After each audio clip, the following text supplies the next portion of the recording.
Buenos días.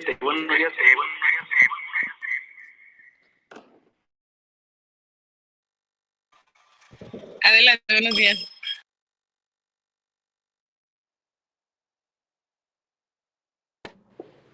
Buenos días, compañeros. El día de hoy nos toca presentar el tema de glucometría. El equipo está conformado por Scarlett, yo, su servidor, y Jafet. Siguiente, por favor.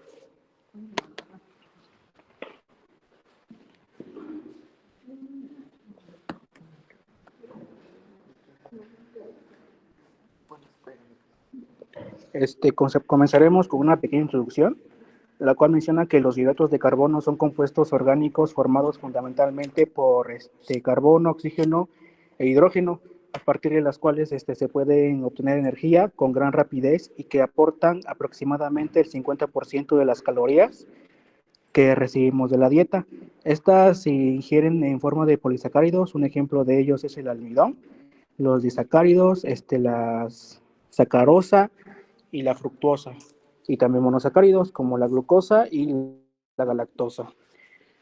Aquí, en cualquier caso, se desdoblan en el intestino delgado y parte de hasta obtener monosacáridos que son absorbidos y transformados en glucosa a nivel hepático.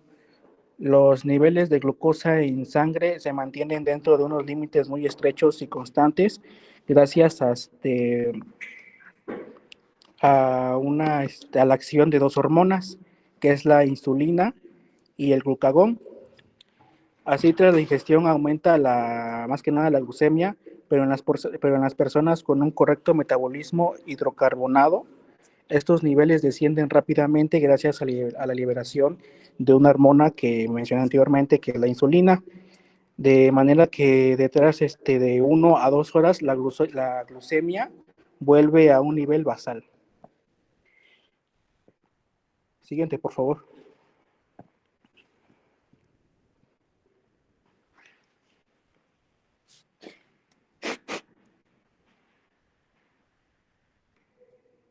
Ya cambió. Comenzaremos con la diabetes mellitus. Menciona que es la causa más frecuente y grave de hiperglucemia. Es una metabolopatía crónica que aparece como consecuencia de la deficiencia absoluta y relativa de insulina. En estas condiciones, la entrada de glucosa en las células está disminuida y en consecuencia los niveles en sangre se mantienen elevados, que es más que nada la hiperglucemia. Esta deficiencia da lugar a una serie de complicaciones a largo plazo, más que nada, la cual origina que haya una gran morbilidad y mortalidad. Existe otro tipo de alteración denominada disminución de la tolerancia a la glucosa o tolerancia normal a la glucosa, que se caracteriza por valores de glucemia intermedios entre los normales y los de los diabéticos. Siguiente, por favor. Aquí tenemos una clasificación de los tipos de diabetes. La primera y la segunda imagen son las más comunes, que en la primera imagen es la diabetes tipo 1, en la segunda imagen es la diabetes tipo 2, y en la tercera imagen es diabetes secundaria, que esta se da gracias a presencia de enfermedades secundarias, que la más común son enfermedades pancreáticas. Y por último, la diabetes gestacional, que esta se detecta principalmente durante el embarazo. Siguiente, por favor.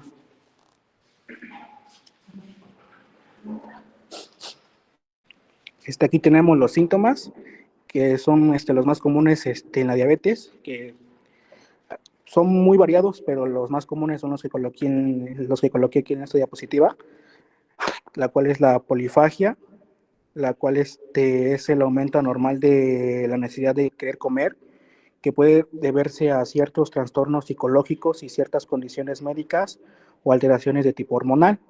Después tenemos la polidipsia, que es el aumento normal de sed y que puede llevar al paciente a ingerir grandes cantidades de líquidos, que la más común es el consumo de agua. Y después tenemos la poliuria, que se caracteriza porque el paciente tiene altas cantidades de orina. Y por último tenemos la disminución de peso. Siguiente, por favor.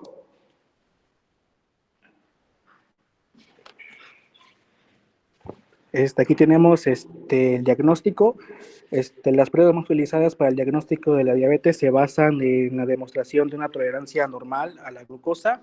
Concretamente, las más comunes es la determinar la glucemia basal y también realizar pruebas de provocación o sobrecarga en las que se administra el paciente una cantidad conocida de glucosa y se analiza la evolución de la glucemia. Siguiente, por favor.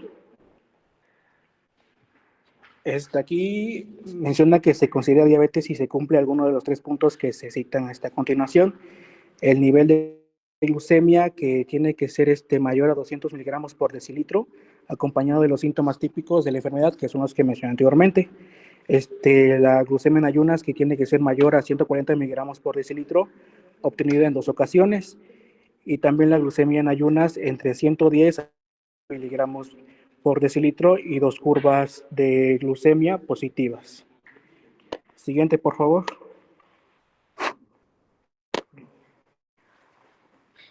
Aquí tenemos la determinación de glucemia basal, la cual esta prueba consiste en determinar la glucemia tras un ayuno de 10 a 16 horas aproximadamente.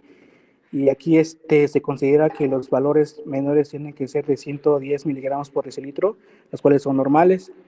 Los valores entre 110 y 140 son dudosos y deben ser confirmados. Y por último, los valores mayores de 140 miligramos por decilitro son probablemente indicativos de diabetes. Siguiente, por favor. Aquí tenemos, como ya lo mencioné anteriormente, que son las pruebas de carga, que la más común es la curva de glucemia y el test de Sullivan. Comenzaremos con la curva de glucemia, la cual comenta que esta prueba se realiza para comprobar definitivamente el diagnóstico de diabetes y es obligatoria cuando la glucemia basal es dudosa. Consiste en la medición de la glucemia en ayuno y a intervalos regulares tras una sobrecarga de glucosa. Concretamente hay que considerar varios aspectos, los cuales son que durante los 3 días previos a la prueba el paciente debe tener una dieta sin restricción en hidratos de carbono de al menos de 150 gramos de hidratos de carbono al día. También se realiza por la mañana después de 10 a 16 horas de ayuno.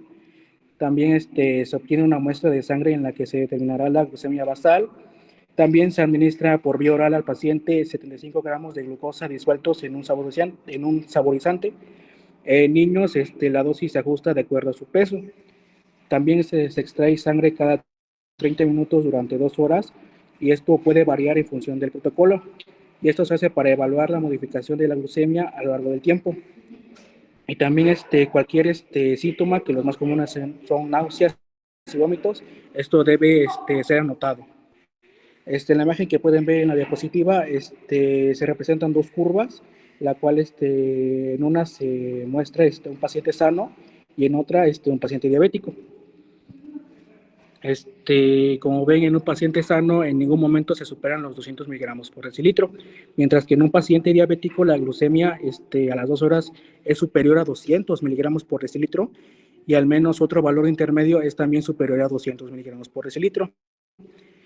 Aquí en un paciente con tolerancia normal a la glucosa, la glucemia basal es inferior a 140 miligramos por decilitro y en la curva de glucemia el punto final es superior o igual a 140 miligramos por decilitro, pero inferior a 200 miligramos por decilitro, pero algún punto intermedio es superior a 200 miligramos por decilitro. Siguiente, por favor. Aquí tenemos el test de Sullivan, la cual esta prueba se realiza rutinariamente en mujeres embarazadas aproximadamente a las 23 semanas de gestación como screening inicial para detectar diabéticas gestacionales. Esta consiste en determinar la glucemia basal 1 hora tras la ingestión vía oral de 50 gramos de glucosa disueltos en saborizante.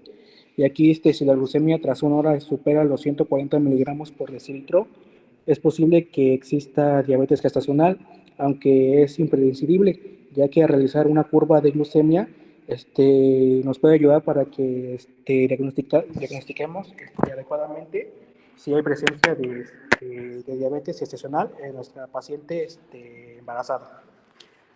Siguiente, por favor.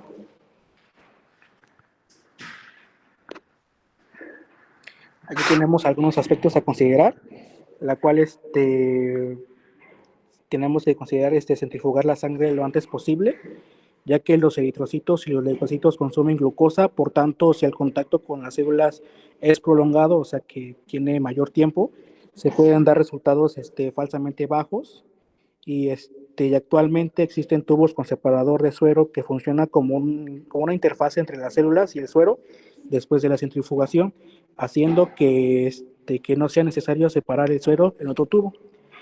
Igual, si no se van a analizar inmediatamente, la prueba se puede refrigerar para, y también añadir un conservante para que no se eche a perder, que es el fluoruro sódico. Y por último tenemos la concentración de glucosa en suero, que es refrigerado, que es estable durante 3 días. Siguiente, por favor. También aquí tenemos otras pruebas, las cuales nos ayudan a diagnosticar la diabetes, que es el análisis de proteínas glucosiladas, el péptido C, que ahorita vamos a hablar a continuación, la insulinemia y determinación de cuerpos cetónicos. Aquí tenemos el péptido C, la cual menciona que es el resto de cadena polipeptídica que se incide de la proinsulina al convertirse en insulina. Su aparición en sangre nos indica que las células secretoras de insulina son funcionales, puesto que los preparados comerciales de insulina comúnmente no llevan péptido C. Esto permite conocer un ejemplo si una hiperinsulinemia es de origen exógeno o endógeno. Además, es frecuente que los pacientes diabéticos desarrollen anticuerpos antiinsulínicos que interfieren en los ensayos inmunológicos para la cuantificación de insulina. Por tanto, se utiliza como alternativa al análisis de insulina para valorar el funcionamiento de las células beta. El método de determinación comúnmente es la inmunoanálisis. Siguiente, por favor.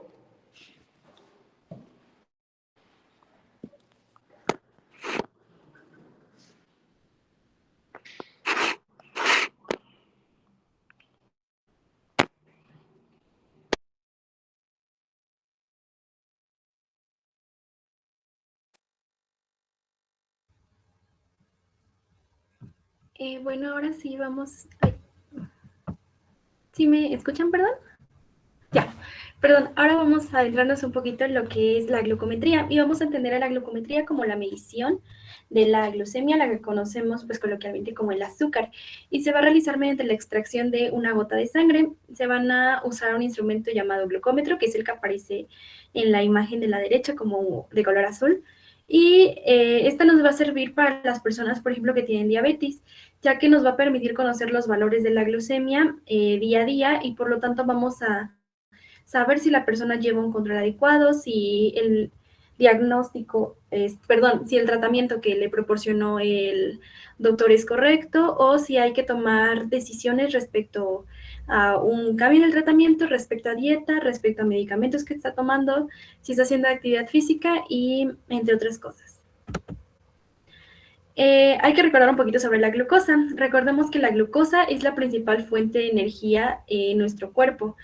Es una hormona llamada insulina, va a ayudar a que la glucosa pase a torrente sanguíneo de las células. En la imagen de la derecha podemos ver la estructura de glucosa. Y bueno, sabemos que una cantidad excesiva o insuficiente de esta en la sangre va a significar que la persona pues tiene un padecimiento o va a ser signo de un problema médico serio, que es importante tratar a tiempo para evitar complicaciones más adelante. Uno de los más comunes, pues como ya se los explicó mi compañero, es diabetes mellitus. Es una de las enfermedades más frecuentes que tenemos como país. Y bueno, recordemos que por hiperglucemia vamos a tener como niveles altos de glucosa en la sangre, y pues puede ser un signo de diabetes.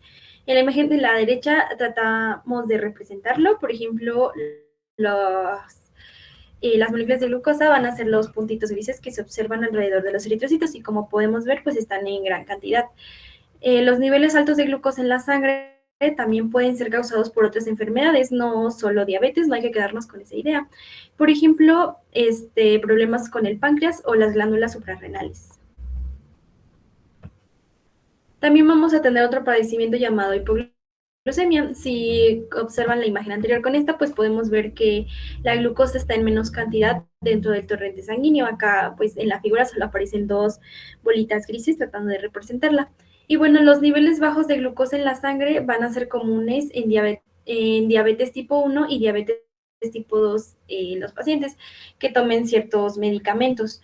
También va a estar, algunas afecciones presentes en el hígado van a causar niveles bajos de glucosa, pero esto es poco común, generalmente siempre va a ser en diabetes tipo 1 y diabetes tipo 2.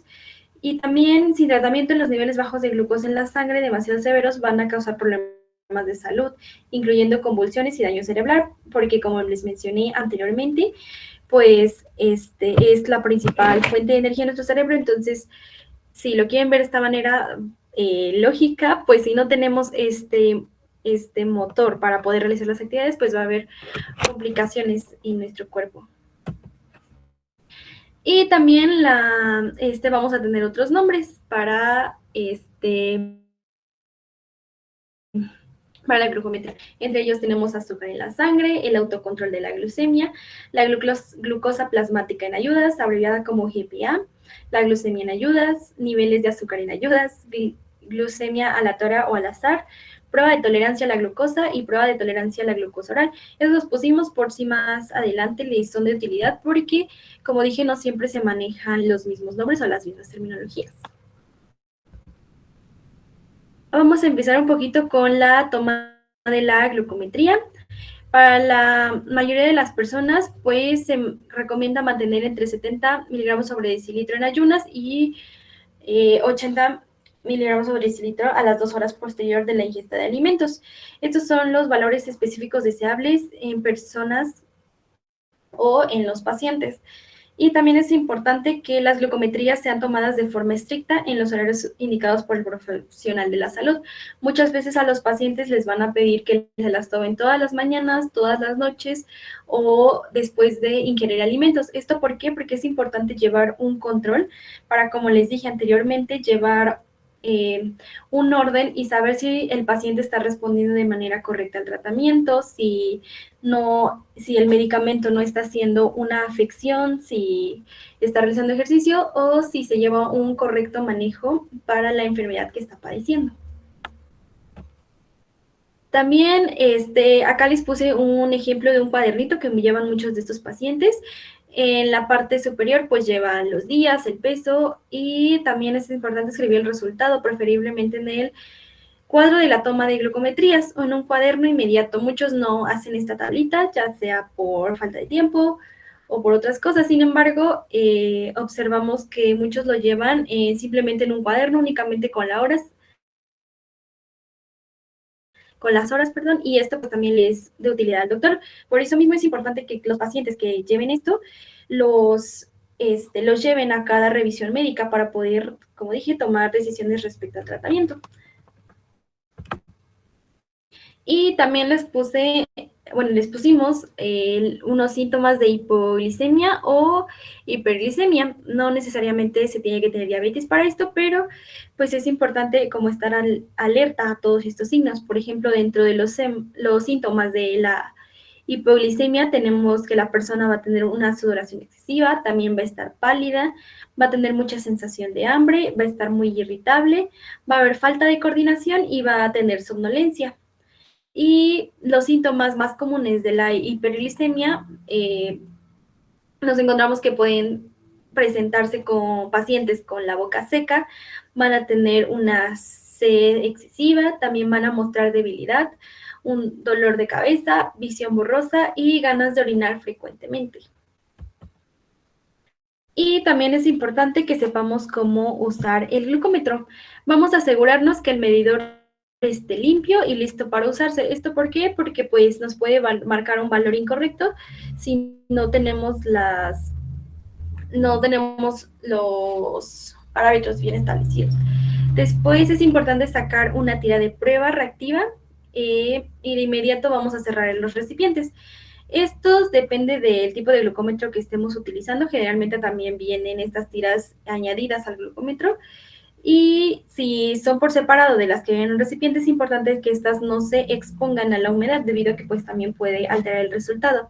Es importante que las manos estén lavadas con agua tibia y con jabón, bien secadas, y masajear la mano para que la sangre fluya al dedo y no haya problemas al momento de extraer la gota de sangre, debido a que pues si esto no se hace, muchas veces se tiende a presionar el dedito y pues para evitar ese tipo de molestias, un masaje puede ayudarnos a erradicar ese problema. También es importante no usar alcohol porque pues va a secar mucho la piel, y si estamos hablando, no sé, de un paciente que tiene diabetes, que tiene que hacer este proceso del diario, pues va a ser muy irritable. También podemos usar una lanceta para pinchar el dedo. Este es como un pequeño clip que sirve para hacer pues sí, un pinchazo sobre el dedo y pueda salir la gota de sangre. Podemos presionar un poco desde la base del dedo, ponemos suavemente una pequeña cantidad de sangre sobre la tira reactiva y ponemos la tira en el medidor de la glucosa. Y después de unos segundos nos va a aparecer el valor, vamos a anotar y hacer seguimiento de los resultados. Es importante desechar la lanceta y la tira adecuadamente en un recipiente de basura, en el caso de la tira reactiva, perdón. Y la lanceta también es importante si tenemos la oportunidad de llevar a un recipiente especial para, ¿cómo se llama? Para los objetos punzocortante, pues es preferible, debido a que pues alguien puede contaminarse al momento de pincharse por una equivocación o por un descuido. Y también, si las tiras que utilizamos son ajenas al glucómetro, pues es importante también guardadas en el recipiente que se suministró y no exponer a la humedad, calor extremo ni a las temperaturas frías, para que más adelante no tengamos problemas con los resultados.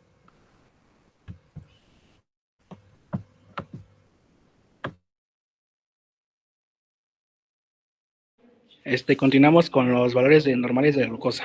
Siguiente, por favor. Aquí los valores normales de la glucosa menciona que son de 70 a 100 miligramos por decilitro en ayunas, es decir, sin haber consumido ningún alimento.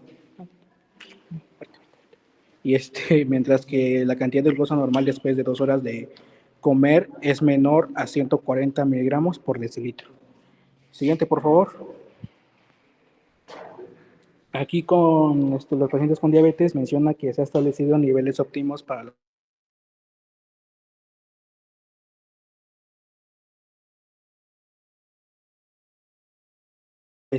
de 140 miligramos por decilitro 2 horas después de comer. ¿Me escucha? Sí. Sí, ya te escucho. Gracias. Siguiente, por favor. Aquí tenemos los valores para la prediabetes, las cuales te menciona que los niveles de glucosa están entre 100 miligramos por decilitro a 125 miligramos por decilitro, sin probar ningún alimento. Indican un problema de prediabetes si la cantidad sube después de comer a 140 a 199 miligramos por decilitro. Siguiente, por favor.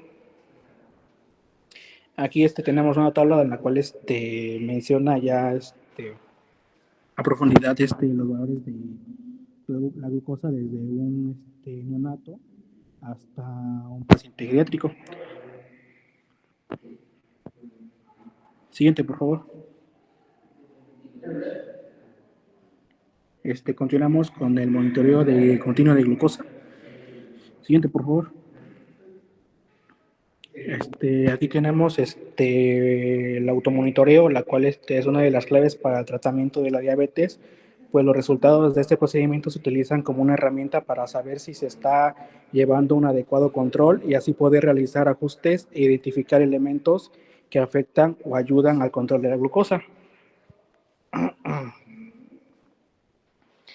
La forma tradicional del monitoreo es a través de la obtención de una gota de sangre mediante un piquete en el dedo, procedimiento que se repite de 1 hasta 10 veces por día, de acuerdo con las indicaciones médicas. Siguiente, por favor. Aquí tenemos una pequeña definición del monitoreo, un control de monitoreo de glucosa, la cual menciona que Es un sistema novedoso y flexible para el control glucémico de las personas que viven con diabetes, que permite detectar variaciones en las concentraciones de glucosa durante las 24 horas del día, así como episodios de hiperglucemia e hipoglucemia. Comprenden dispositivos mínimamente invasivos para medir las concentraciones de glucosa en el líquido intersticial del tejido subcutáneo, obteniendo valores continuos de fluctuaciones, la cual estos valores se correlacionan directamente con las concentraciones plasmáticas de glucosa.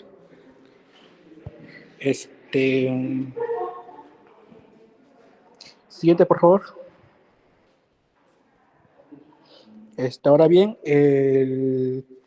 los componentes de este control de monitoreo de glucosa se compone de dos partes, que es un sensor y un monitor. El sensor es bastante pequeño y está formado principalmente por una almohadilla adhesiva y un pequeño filamento flexible que se inserta debajo de la piel y tiene un promedio de vida de 6 a 14 días, según el modelo que utiliza el paciente. Y también el sensor que se comunica de manera inalámbrica con un receptor, ya sea un monitor o un teléfono inteligente. Siguiente, por favor.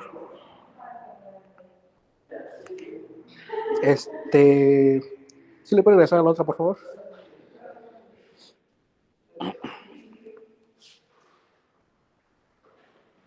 Aquí en el monitor nos muestra en cada reporte un resultado de glucosa en tiempo real, un perfil histórico de las últimas 8 horas y la dirección o la tendencia hacia la cual se dirige la glucosa.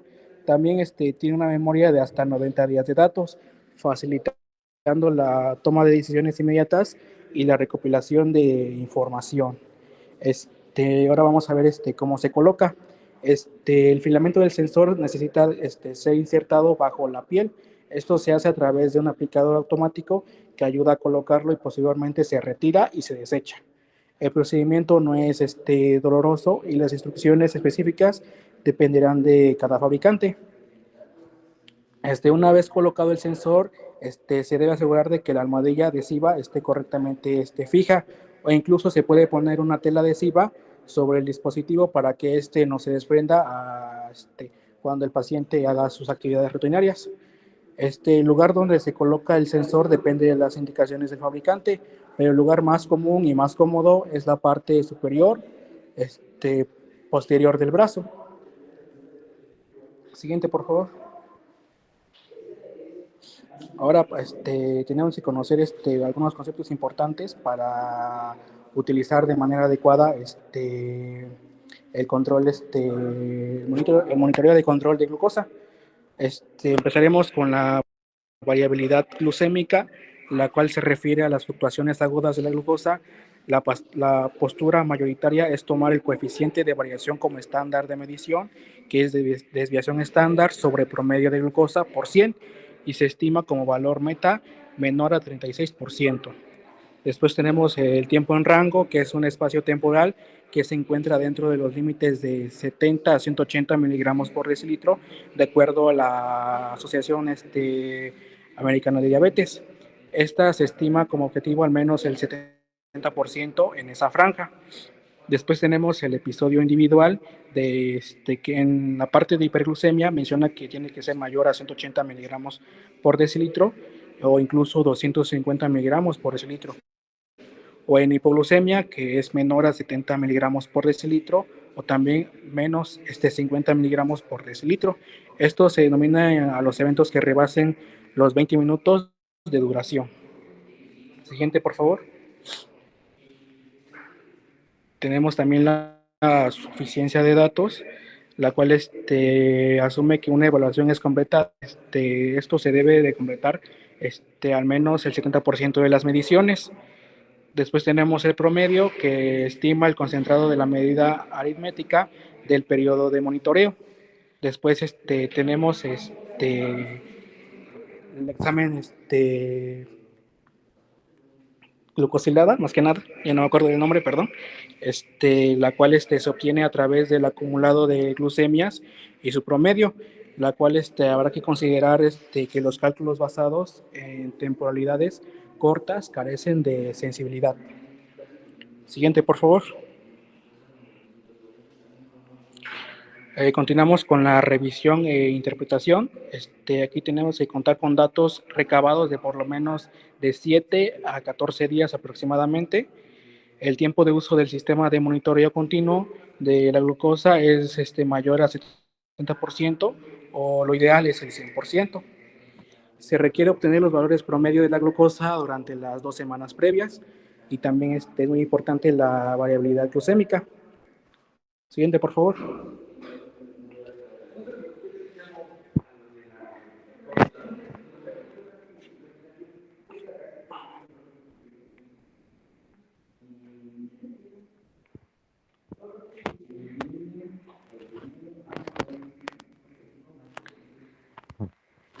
Después tenemos el porcentaje del tiempo dentro del rango, igual el porcentaje del tiempo en hipoglucemia, que idealmente es menor a 3%, y de ser posible, es importante comparar los datos de periodos anteriores para evaluar los cambios. Siguiente, por favor. Aquí coloqué una pequeña gráfica, la cual los sistemas de monitoreo continuo de glucosa cuentan con gráficos denominados perfil ambulatorio de glucosa, que ayudan a identificar patrones de hipoglucemia, hiperglucemia, áreas de mayor variabilidad glucémica, patrones recurrentes y horarios. La relación de hipoglucemia e hiperglucemia y dosis de insulina, así como patrones en los horarios de comida y excursiones glucémicas. Como pueden ver en esta imagen, este es un ejemplo de un reporte de monitoreo continuo de glucosa, la cual es, como ya lo mencioné anteriormente, es denominado perfil ambulatorio de glucosa. Como pueden ver, la línea gris oscura representa la mediana, la franja gris intermedia es la porcentila de 25 a 75 de las concentraciones de glucosa, mientras que la franja gris clara son los valores entre la porcentila 10 y 90. Siguiente, por favor.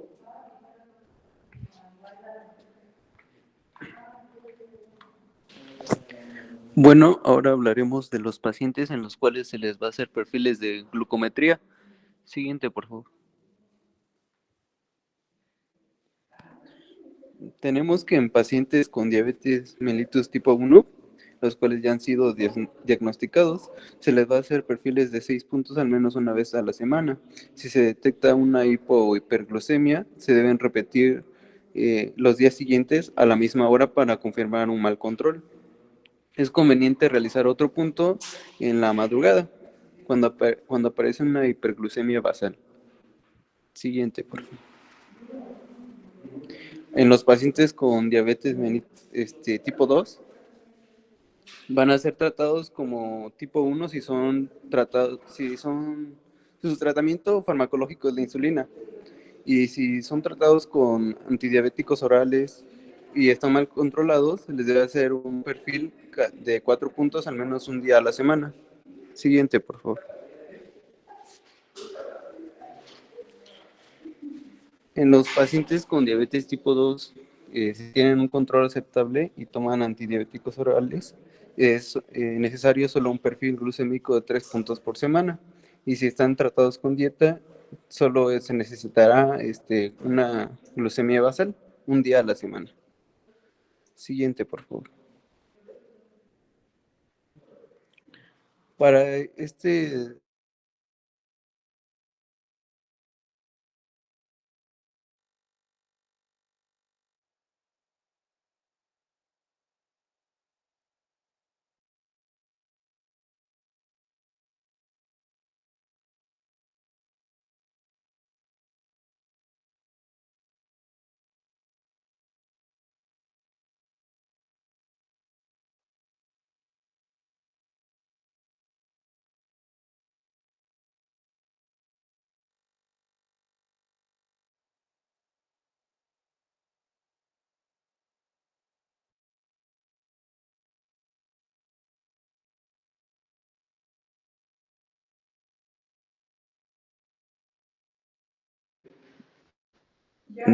Siguiente, por favor.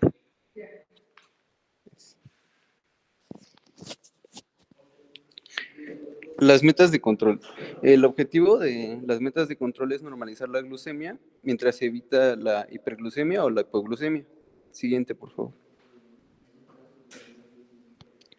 Aquí agregué un formato, el cual puede ser utilizado para el control de la glucemia en la sangre basal. Y pues en esta tabla se incluyen los niveles objetivos de azúcar, de glucemia en la sangre, de acuerdo a la ADA.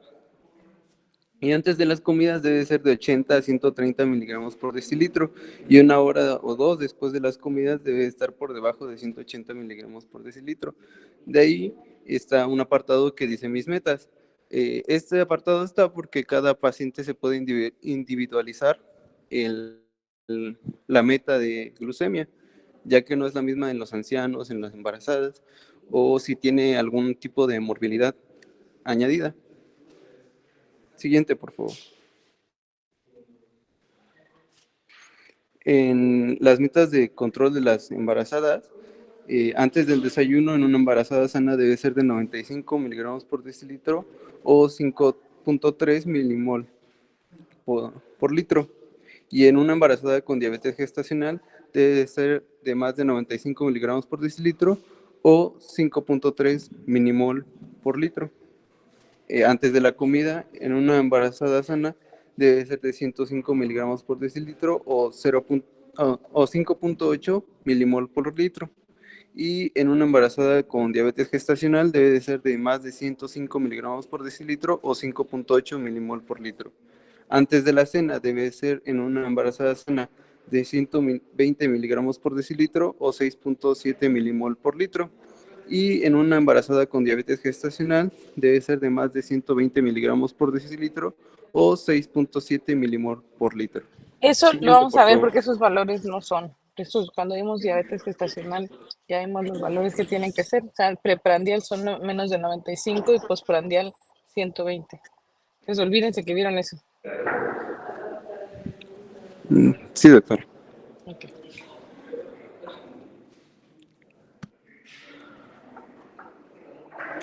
Bueno, en las metas de control en diabetes tipo 1 y tipo 2, en los niños debe ser de 70 a 130 miligramos por decilitro en ayuno, en adultos de 70 a 130, en embarazadas menor de 95 y en adultos mayores de 90 a 130.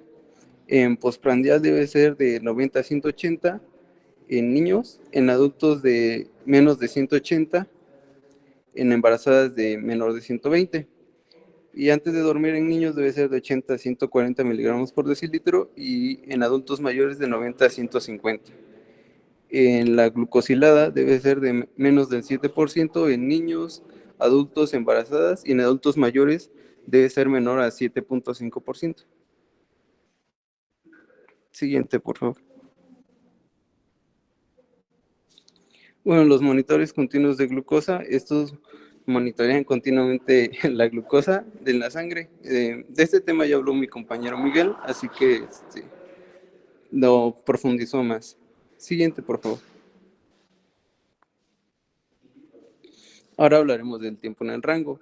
El tiempo en el rango es la cantidad de tiempo que pasa en el rango de glucosa entre 70 y 180 miligramos por decilitro para la mayoría de personas.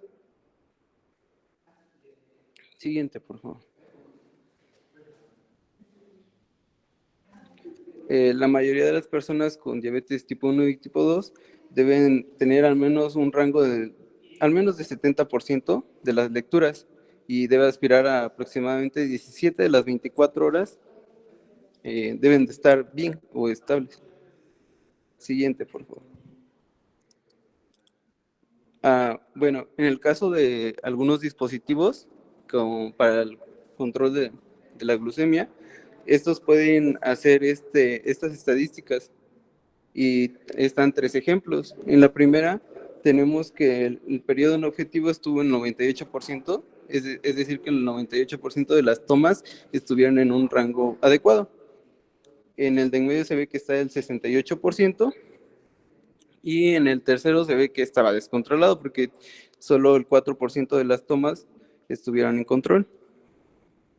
Siguiente, por favor. Aquí les dejé una tabla en la cual el tiempo en rango, al menos del 25% deben de estar mayores a 181 miligramos por decilitro, más del 70% deben de estar en el rango, el cual es de 180 miligramos por decilitro y 70 miligramos por decilitro. Menos del 4% de las tomas deben de estar en menos de 69 miligramos por decilitro y menos del 1% deben de estar en menos de 54 miligramos por decilitro. Siguiente, por favor. En las metas de control para la hemoglobina glucosilada, se tiene que al menos debe ser de menos del 7%. Con este valor se aproxima una glucosa en ayunas de entre 80 a 130 miligramos por decilitro y valores postprandiales de 180 miligramos por decilitro.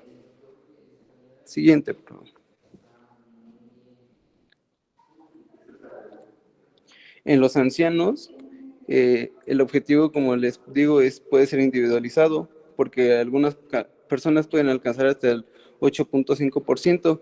¿Esto en qué se basa? En que algunas personas pueden tener insuficiencia renal progresiva, déficits cognitivos o deficiencia de insulina que requiere insulinoterapia.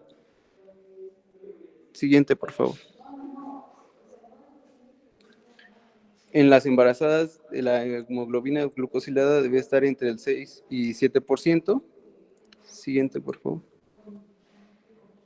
Y en los niños y adolescentes debe estar entre 7.5% o inferior. Siguiente, por favor. Aquí les quise dejar algunos riesgos de la hipoglucemia, ya que muchas veces no es atendido por los médicos o no le toman la importancia necesaria, y esto puede crear algunas reacciones adversas, como es el mayor riesgo de demencia, reducción de la calidad de vida, aumento de peso o hasta el fallecimiento. ¿Cómo se puede prevenir? Modificando las dosis de insulina, aumentar la ingesta calórica, evitar la actividad física y reducir el tratamiento glucémico. Siguiente, por favor. Y ya sería todo por nuestra parte. Muy bien, ¿tienen alguna duda de lo que se comentó de glucometría? Aunque nos dieron más información en general de metas de control, la intención es que ustedes conozcan los principios básicos de la glucometría para que puedan indicarle a sus pacientes cómo utilizarlo. Entonces, actualmente lo que vemos más no solamente es glucometría,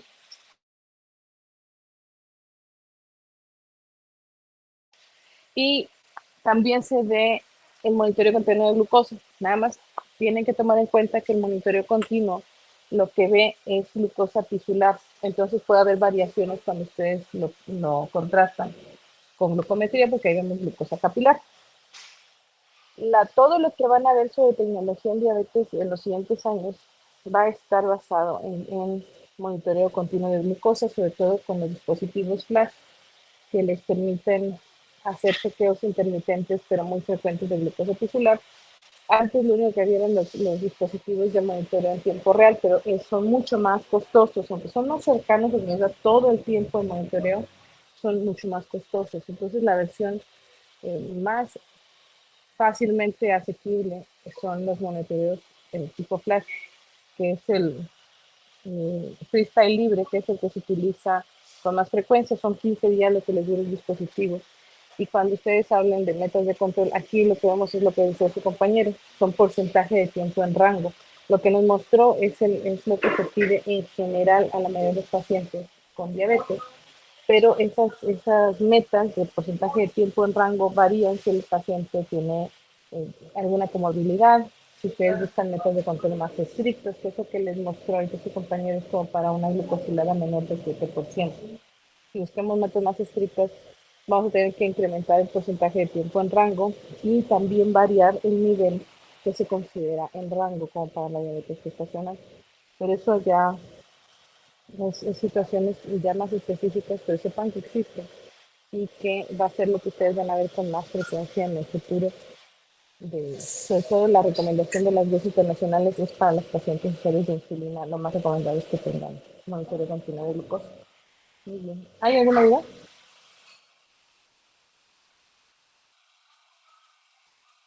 ¿No? Bueno, entonces el martes vamos a continuar con, eh, creo que lo que sí son dislipidemias. Ya terminamos diabetes. Si tienen, por favor, dudas de diabetes, la próxima semana probablemente podamos sacarlas. Yo sé que nos llevamos casi todo el semestre en diabetes, pero es lo más importante porque es lo que ustedes van a ver todos los días. Entonces, si hay dudas, por favor, de preferencia antes del examen, lo vamos a estar regresando de vacaciones, pero pues, cuando sea es un buen momento para dudas, pero si se puede antes del examen, pues mejor para ustedes. ¿Ok? Nos vemos entonces. Cuídense. Bye.